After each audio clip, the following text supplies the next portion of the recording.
கர்த்தருடைய நாமம் உயர்த்தப்படுவதாக.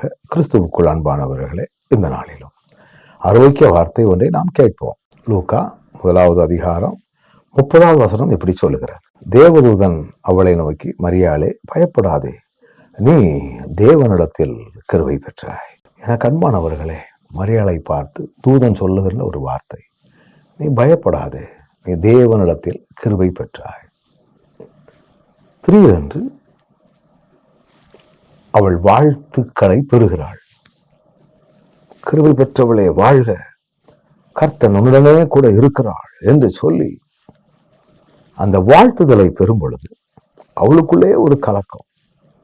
இந்த வாழ்த்துதலை நான் பெறுவதற்கு தகுதி உள்ளவளா? இந்த பாக்கியத்தை நான் பெற்றுக்கொள்வதற்கு என்ன தகுதி எனக்கு இருக்குது அப்படின்னு ஒரு கலக்கம். ஏதோ புலம்புறான், ஏதோ ஒன்று சொல்றான் அப்படின்னு நினைச்சிருக்கலாம். அதான் வசனம் மிக தெளிவாக சொல்லுகிறது பாருங்கள். அதுக்கு முந்தின வசனத்திலே அவளோ அவனை கண்டு இந்த வாழ்த்துதல் கலங்கி, இந்த வாழ்த்துதல் எப்படிப்பட்டதோ என்று சிந்தித்துக் கொண்டிருந்தாள் என்று வேதவசனம் மிக தெளிவாக சொல்லுகிறது பாருங்கள். வேதம் மிக தெளிவாக நமக்கு சொல்லுகிறது. அப்பதான் தூதன் அவனை பார்த்து கலங்கி கொண்டிருக்கும் பொழுது, என்ன அப்படிங்கிற ஒரு எதிர்பார்ப்போடு உட்கார்ந்து கொண்டிருக்கும் பொழுது, பயப்படாதே, நீ தேவனிடத்தில் கிருபை பெற்றாய். கலக்கங்களும் பயங்களும் வேதனைகளும் வரும் பொழுது ஆண்டவர் நம்மோடு கூட சொல்லுகிற வார்த்தை, பயப்படாதே. சில வார்த்தைகள் நமக்கு நம்ப முடியாத அளவிற்கு இருக்கும். சில வார்த்தை நமக்கு சந்தேகத்தை கொண்டு வரும். சில வார்த்தை நமக்கு இது எப்படி ஆகும் அப்படிங்கிற ஒரு கேள்வியை நமக்கு கொண்டு வரும். சில வார்த்தை நமக்கு மனம் பேதலிக்கக்கூடிய காரியத்தை செய்யக்கூடிய அளவுக்கு இருக்கும்.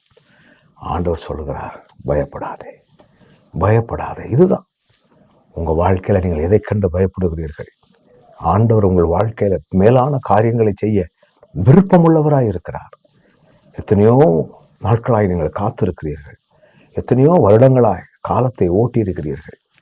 பயப்படாமல் ஆண்டவர் உங்க வாழ்க்கையில ஒரு மேன்மையான காரியங்களை செய்வார்.